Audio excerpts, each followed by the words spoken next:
जैसे कोई बोले बच्चा कि सर आप अगर दो फंक्शन की बात कर रहे हैं तो मैं ऐसा लिख देता हूं F X is equal to mod X minus one और मॉड एक्स माइनस टू, यहां भी दो फंक्शन है। बोले ये भी जी आपका होना चाहिए, क्यों? ये क्रिटिकल पॉइंट है और इस पे जीरो हो गया, है ना? ये भी क्रिटिकल पॉइंट है, इस पे जीरो हो गया। लेकिन प्रॉब्लम ये, जिस क्रिटिकल पॉइंट पे ये जीरो हुआ है उस पे ये जीरो नहीं हो रहा, तो ये अब डिफरेंशिएबल नहीं होगा। जिस क्रिटिकल पॉइंट पे ये जीरो हो रहा है उस पर ये जीरो नहीं हो रहा, तो अपने को जो साथ में मल्टीप्लीकेशन वाला फंक्शन है वो एक ना एक तो जीरो बनना चाहिए, तभी उस पूरे फंक्शन को जीरो बनाएगा वो। जैसे एग्जांपल से क्लियर हो गया तुम लोग को? अब देखो, अगर ये ले लेता हूं तो इसमें तो ये फंक्शन नॉन डिफरेंशिएबल है ना, नॉन डिफरेंशिएबल है at X equal to one and two. तो ये तो ठीक है, नॉन डिफरेंशिएबल है वन पे, और वन पे जीरो भी बन रहा है, लेकिन ये फंक्शन जीरो नहीं बन रहा। तो हम जानते हैं इसका ग्राफ, बड़े आराम से बनाते हैं ग्राफ इसका, तो नॉन डिफरेंशिएबल है। तो ये जीरो हो, उसके साथ साथ जरूरी है कि जो दूसरा फंक्शन मल्टीप्लीकेशन में आ रहा है वो भी जीरो। मैं ऐसा क्वेश्चन लेता कि एफ एक्स बराबर है x minus one into mod x. अब बताओ ये जीरो पे क्या है, इस स्टेटमेंट को चेक कैसे करें? देखो, मैंने कहा काम करो, इसका ब्रैकेट ओपन कर दो। एक्स मॉड एक्स तो डिफरेंशिएबल है, मॉड एक्स क्या है? नॉन डिफरेंशिएबल है। डिफरेंशिएबल और नॉन डिफरेंशिएबल का प्लस माइनस हमेशा नॉन डिफरेंशिएबल है, समझ गए? तो जो फंक्शन नॉन डिफरेंशिएबल हो रहा है जिस क्रिटिकल पॉइंट पर, वो थोड़ा स्टेटमेंट उसको और ध्यान देना पड़ेगा। जो क्रिटिकल पॉइंट पर नॉन डिफरेंशिएबल हो रहा है उस पॉइंट पे दूसरा वाला फंक्शन जीरो होना चाहिए। उसको पूरा स्टेटमेंट वाइज आप अपनी कॉपी में अलग से नोट कर लीजिए। और एक पॉइंट पर एफ एक्स अगर आपका नॉन डिफरेंशिएबल है तो उस पॉइंट पर जो मल्टीप्लीकेशन वाला फंक्शन है वो आपका जीरो होना चाहिए।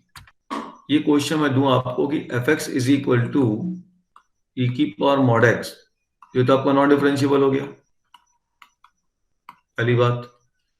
अच्छा, अब इसमें अगर x मल्टीप्लाई कर दो तब क्या होगा?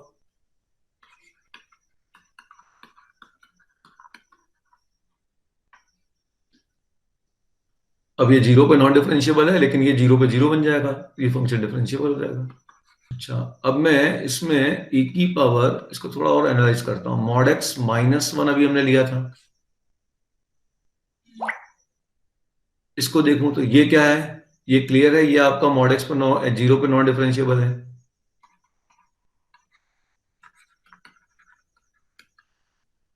Differentiable at X equal to zero, non differentiable at X equal to zero, है ना? ये तो क्लियर है, नॉन डिफरेंशिएबल है। अच्छा, अब मैं कहूं कि एफ एक्स को मल्टीप्लाई कर दूं mod X minus one into x से, तब क्या होगा? ये डिफरेंशिएबल। डिफरेंशिएबल। चलो ब्रैकेट ओपन करके चेक करें तो x इंटू ई की पावर मॉड एक्स हो गया माइनस एक्स, ये भी डिफरेंशिएबल, ये भी डिफरेंशिएबल, ये भी डिफरेंशिएबल, ये भी डिफरेंशिएबल, प्लस माइनस डिफरेंशिएबल। ठीक है। और अब अगर मैं इसको ऐसा लिख दूं e की power mod X minus one into X minus one, है ना? चेक करते हैं कहां पे, non differentiable at X equal to zero, इस क्रिटिकल पॉइंट पर। अब इसका ब्रैकेट ओपन करके देखते हैं, e की power mod x into X minus one minus x minus one, और मॉड ब्रैकेट ओपन करके देखते हैं x इंटू ई की पावर मॉड एक्स माइनस ई की power mod X minus x minus one. अब आ जाओ मैदान में, चलो अब देखते हैं क्या है। ये फंक्शन x इंटू ई की power mod X differentiable, e की power mod X non differentiable, x minus one differentiable, plus minus और differentiable non differentiable, definitely non differentiable.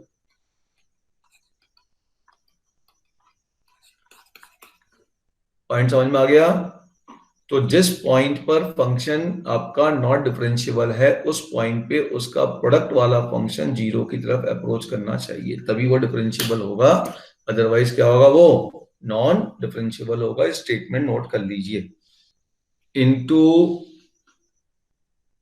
Greatest integer x.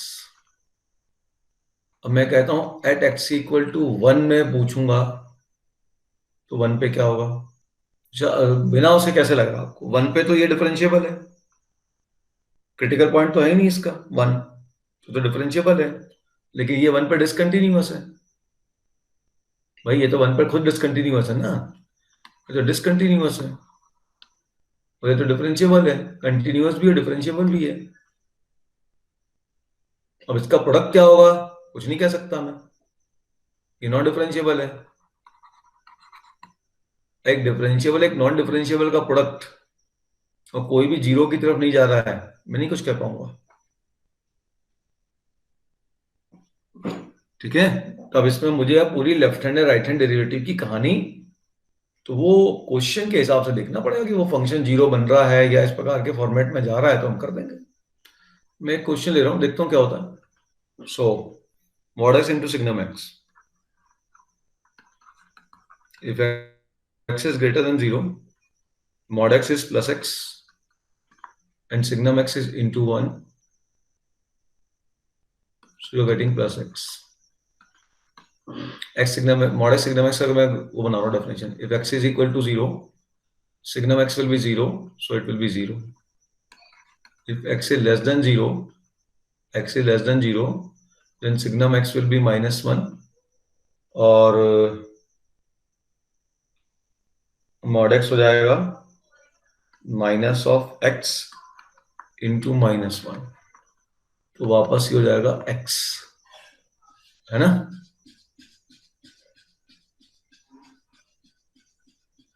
ठीक, तो आपके पास जो केस बन गया वो ग्राफ बन रहा है mod x सिग्नम x का, सीधा सीधा ये बन गया, तो बहुत ऐसा बन गया यार, मजेदार। x बन गया if x is greater than 0, 0 बन गया इफ x इक्वल टू 0, और फिर x बन गया if x is less than 0। तो ये तो सीधा सीधा ग्राफ बन गया y इक्वल टू x का।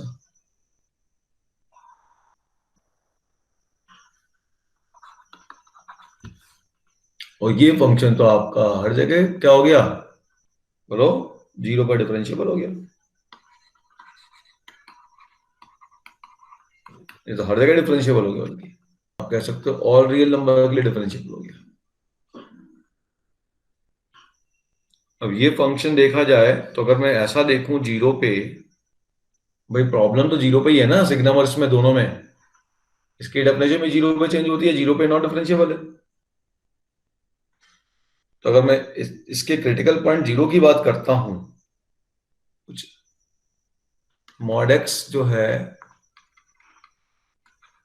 नॉन डिफरेंशिएबल है x इक्वल टू 0 पे, और सिग्नम x जो है वो डिसकंटिन्यूअस है एट x इक्वल टू 0,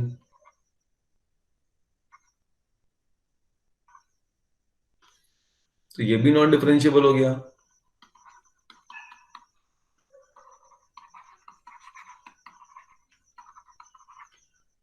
ये भी नॉन डिफरेंशिएबल हो गया। अब इसके और एग्जांपल ढूंढने पड़ेंगे भाई।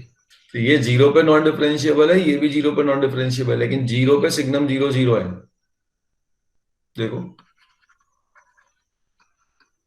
बट सिग्नम 0 है 0, तो इसको एग्जैक्ट 0 से मल्टीप्लीकेशन हो गया इसका, ये पूरा फंक्शन आपका जो डिफरेंशिएबल बन गया।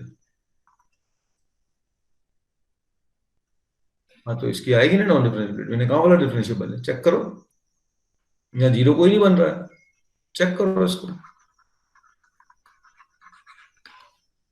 अब चेक करिए ना किसने मना किया। 1 पे ले लीजिए, 0 पे ले लीजिए, चेक करना पड़ेगा अब आपको। मतलब यहाँ पे कोई फंक्शन 0 नहीं बन रहा है, भले डिसकंटिन्यूअस है और 0 नहीं बन रहा है, आपको चेक करना पड़ेगा। अब मैंने एक एग्जांपल ऐसा सपोज किया कि अभी दिमाग में मैंने लगाया कि भाई कैसा बनाए, तो एक ये बना लिया डिसकंटिन्यूअस है लेकिन 0 पे 0 हो रहा है, बनाओ भाई 0 पे क्या होगा, 1 पे क्या होगा, 2 पे क्या होगा, चेक करो, चेक करो क्या होगा। 0 ऐसा क्रिटिकल पॉइंट है, नॉन डिफरेंशिएबल है। अब 0 पे ये क्या हो रहा है, तो बनाओ इसका, अब इसको सॉल्व करके देखना पड़ेगा। आप अभी मैं डायरेक्ट नहीं कह सकता, इसकी right hand left hand derivative निकालिए, राइट हैंड डेरिवेटिव निकालिए, आर एफ डैश जीरो निकालिए, limit h tends to zero f of zero plus h minus f of zero upon h, limit h tends to zero f of zero plus h तो क्या mod of h fractional part of h, और f of zero तो zero हो गया upon h। अब ये तो positive value है तो ये और ये तोड़ ही गया। अब h की जगह आपके पास 0.0001 है, उसका फ्रैक्शनल पार्ट जीरो हो गया। अब एल एफ डैश जीरो निकाल लो, limit h tends to zero f of zero minus h, wait, तुम्हें थोड़ा वेट किया करो, minus F of zero zero हो गया अपॉन माइनस h हो गया। अब limit h tends to zero, अब मॉड ऑफ माइनस h तो वापस h दे देगा प्लस का, और fractional part of minus h मतलब माइनस 0.001 का अगर मैं फ्रैक्शनल पार्ट निकालूंगा तो ये इसको तो मुझे पॉजिटिव बनाना पड़ेगा, तो 0.999 आ जाएगा, तो ये हो जाएगा आपका 1 माइनस h। ध्यान दो, पिछली क्लास में बताया था ना, fractional part of minus h क्या होगा, 1 माइनस h। अब ये कट कैंसिल हो गया और ये हो गया, तो ये आपके पास -1 हो गया। तो जीरो पे ये फंक्शन आपका जो है क्या हो गया, बोलो, फंक्शन आपका जीरो पे जीरो बन रहा है लेकिन डिसकंटिन्यूअस है, और ये फंक्शन आपका नॉन डिफरेंशिएबल आ गया है। तो हमें अब अल्टीमेटली ऐसा जो स्टेटमेंट हमने लिखा है, कैपिटल एफ एक्स है, स्मॉल एफ एक्स है और जी एक्स है, तो ये मान लो नॉन डिफरेंशिएबल है at X equal to A, और ये आपका at X equal to A पे कंटिन्यूअस है and G of A zero है, तो ये पूरे फंक्शन को डिफरेंशिएबल कह दीजिए। पूरी कहानी घुमा फिरा के इस पे आ गई। एफ एक्स क्या है, न्यूमरेटर बस ध्यान दो, साइन 2 पाई, ये ग्रेटेस्ट इंटीजर एक इंटीजर देगा आई या N, where N belong to integer, और ये ब्रैकेट है, ये ब्रैकेट है, और साइन 2n पाई तो हमेशा जीरो होता है, तो पूरा फंक्शन ही जीरो हो गया। अपॉन डिनोमिनेटर जो भी लिखना लिख लो भैया, 5 प्लस ग्रेटेस्ट इंटीजर एक्स का होल स्क्वायर, जीरो फंक्शन है, ये तो आपका एक्स एक्सिस हो गया, तो ये फंक्शन हमेशा कंटिन्यूअस और डिफरेंशिएबल है। ढूंढ लो क्या है, डिसकंटिन्यूअस एट सम एक्स गलत, continuous for all X but the derivative F dash zero does not exist for some X गलत, F dash X exist for all X but F double dash does not exist for some X गलत, F double dash exist for all X, ये होना चाहिए। क्यों, अरे यार y equal to zero है तो इसका F dash x F double dash x 10 बार डिफरेंशियल कर लो, क्या अंतर पड़ने वाला है। हम कह रहे हैं F X is differentiable function satisfying this relation and F dash 1 is 1, then find F X. अब आप देखो, जब भी फंक्शनल डिफरेंशियल वाले क्वेश्चंस आते हैं तो अपने पास दो अप्रोच होते हैं क्वेश्चन को सॉल्व करने के लिए। एक आदमी को सिंपल क्वेश्चन ले लेते हैं, है ना, क्वेश्चन लेके मैं आपको कॉन्सेप्ट समझा दूं पहले, और फिर जो क्वेश्चन दिए उसको लगाते जाइए धड़ाधड़ धड़ाधड़। अप्रोचेस है इसमें, 2-3 ध्यान रखना। देखिए पहली बात तो ये देखिए, इसमें ऐसा वर्ड आएगा for every x Y belong to real number. अगर ऐसा वर्ड आता है कि every x Y belong to real number है, तो इसका मतलब ये होता है X and Y are independent of each other.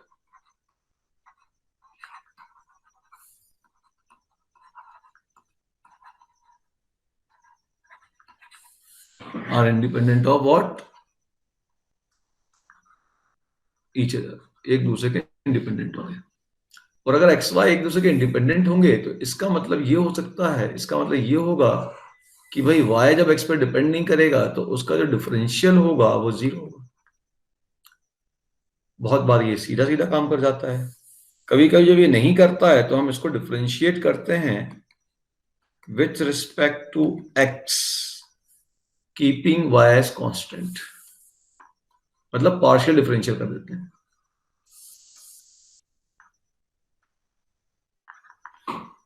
और अगर इससे हमारा काम हो गया तो अच्छी बात है, अगर नहीं हुआ तो फिर अगले बार हम उल्टा काम करते हैं, डिफरेंशिएट कर देते हैं with respect to y, keeping x as constant. ये इसका पहला अप्रोच है कि हम फंक्शन को उठा के डिफरेंशिएट इंडिपेंडेंट, ये मिलेगा ही मिलेगा ज्यादातर क्वेश्चनों में। तो ये पहला अप्रोच हुआ इसका। ये अच्छा अप्रोच है, इजी अप्रोच है, लेकिन बस कॉशियस रहना। सिंपल क्वेश्चन में तो दिक्कत नहीं करता, कभी कभी कहीं कहीं दिक्कत कर सकता है। तो ये जो पहला मेथड है, इस मेथड को हम ऑब्जेक्टिव एग्जाम के लिए, मेंस तक के लिए इसको यूज करें। एडवांस में चांस ले सकते हो अगर समय नहीं है तो। दूसरी बात, दूसरा मेथड ये है कि हम इसमें dy बाई डी एक्स का फॉर्मूला अप्लाई करें। सिंपल सीधा सीधा फॉर्मूला। क्या फॉर्मूला है? Limit h tends to 0 f of x plus h minus f of x upon h, या x plus h minus x कर दें। इस फॉर्मूले का हम सीधा सीधा यूज करें, डिफरेंशियल की जगह इस लिमिट का हम यूज करें। और ये मेथड आपके लिए मेन मेथड है। मेन मतलब ये आपको इंपॉर्टेंट, इसको सबसे ज्यादा ध्यान देना है। अच्छा, एक बात और ध्यान रखना कि आपको बहुत से क्वेश्चनों में f'0 या f'1 की कुछ वैल्यू दे देंगे या f'2 की वैल्यू दे देंगे, कभी कभी नहीं देते।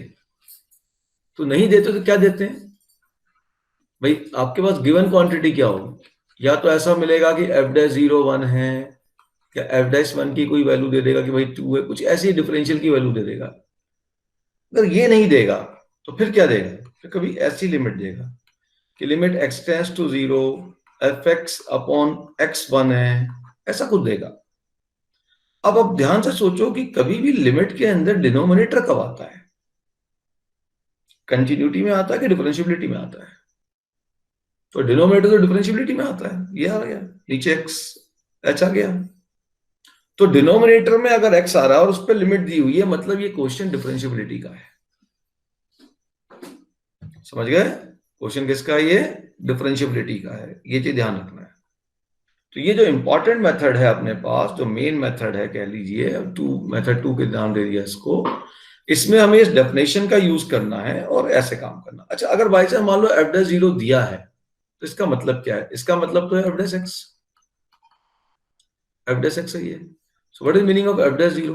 कि f'0 1 दिया है, इसका मतलब क्या है? क्या गिवन क्या आपको? इसका मतलब गिवन ये है कि भैया ये डेफिनेशन लग रही है f'(x) की वैल्यू, ये डेफिनेशन f'(x) की वैल्यू है। तो limit h tends to 0 f'0 पे लगा दो, h टेंड्स टू 0। आपके पास x की जगह क्या है? x की जगह आपके पास तो 0 है, तो जहां जहां x वहां 0 पुट कर दो। f of 0 plus h minus f of 0 upon h है भैया। ठीक है? और इसकी वैल्यू 1 दी हुई है, तो इसको हम क्वेश्चन में क्रिएट करेंगे और उसको यूज कर लेंगे। डायरेक्ट डिफरेंशियल में ये क्रिएट करेंगे, इसको यूज कर लेंगे। मेथड नंबर 3 हो सकता है कुछ ग्राफिकल मेथड हो जाते हैं, मतलब सेक्शन फॉर्मूले बेस्ड।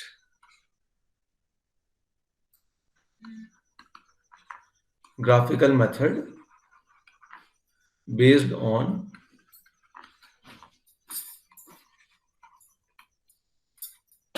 सेक्शन फॉर्मूला, नहीं,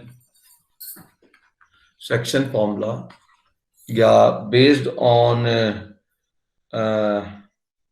अगर 3 आ जाएंगे तो centroid, based on concavity and convexity, based on convex upward, third concave, concave downward।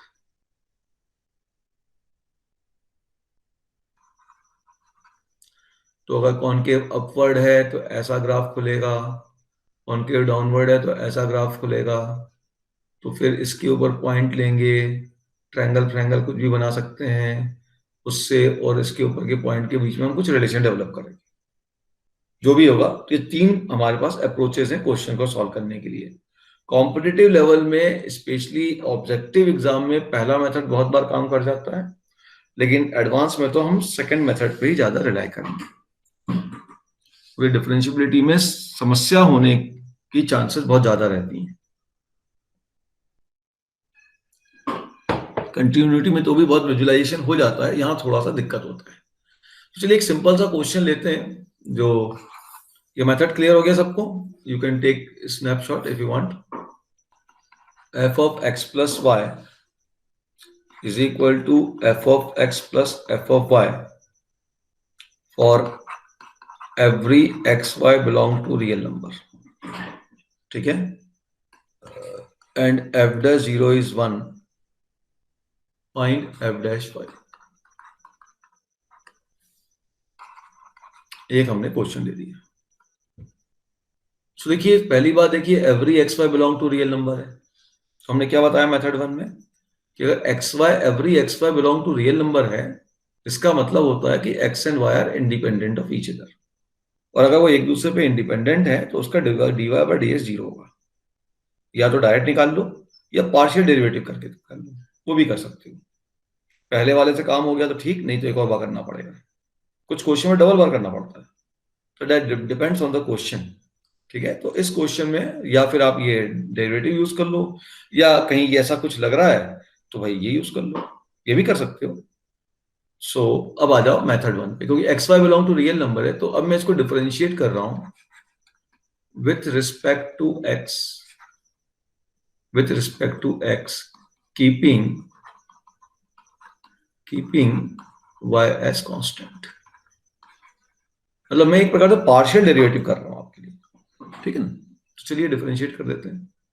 So f dash x plus y, x का differential with respect to x हो गया 1, y कांस्टेंट है, differential हो गया 0, ये हो गया f डैश x, और f डैश y तो कांस्टेंट है, डिफरेंशियल हो गया 0।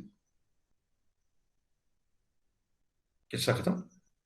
Now so what you got, हमें मिल गया f dash x plus y is equal to f dash x। अरे यार इसमें तो कुछ मजा ही नहीं आया। चलो कोई बात नहीं, जो मिल गया मिल गया। हमने अब क्या पूछा आपसे? हमने आपसे पूछा है, हमें गिवन क्या है, f डैश 0। तो f डैश 0 की वैल्यू यूज करनी है। So let us put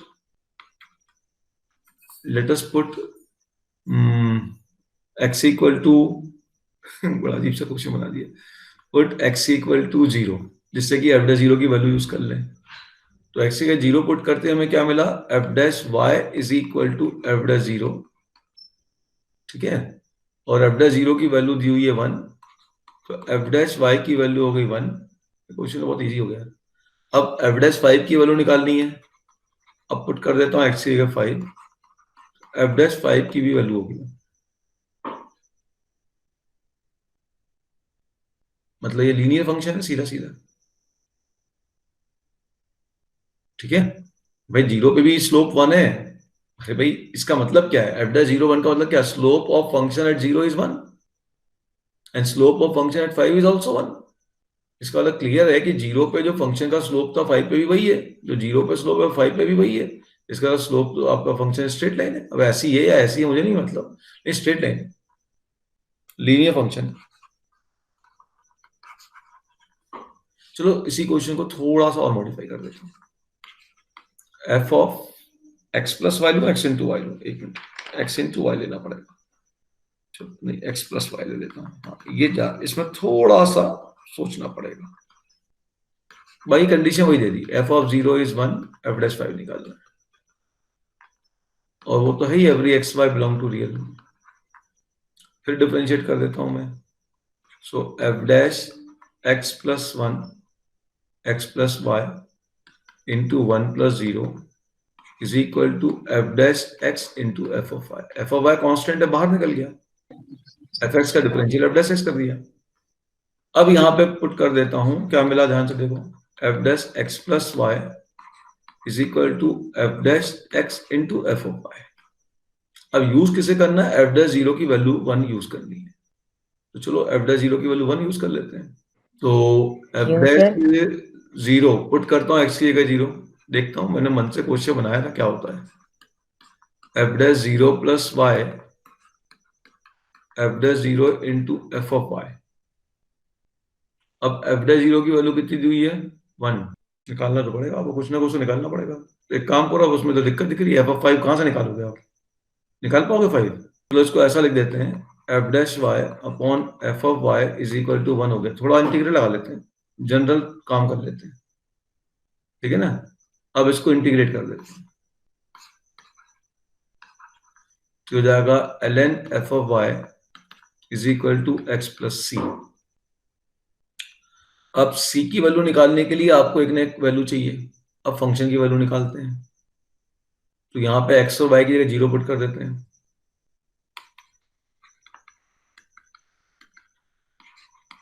So f of 0 plus 0 is equal to f of 0 into f of 0. So f of 0 common 1 minus f of 0 is equal to 0. तो f of 0 0 होगा या f of 0 1 होगा? अब f of 0 0 तो possible नहीं है, क्योंकि अगर f of 0 0 हो जाएगा, यहाँ पे y आ जाएगा। बेटा ये y है तो y करो, we are integrating with respect to y, तो ये तो लॉग फंक्शन ही गड़बड़ कर देगा। तो f of 0 1 ले पाएंगे आप। तो f of 0 अगर 1 ले रहा हूं तो ln f of 0 is equal to 0 plus C, मन से कुछ बना दिया, f of 0 1 हो गया, तो ln 1 is equal to 0 plus C, तो c इज 0। तो ln f of y is equal to y आ गया, तो f of y is equal to e to the power y हो गया। अब वैल्यू किसकी निकालनी है तुमको, तो डिफरेंशिएट कर दिया विद रिस्पेक्ट टू y। अब f dash 5 is equal to e की पावर 5, ये आंसर आ रहा है। पता नहीं कहाँ कहाँ घूम गया क्वेश्चन।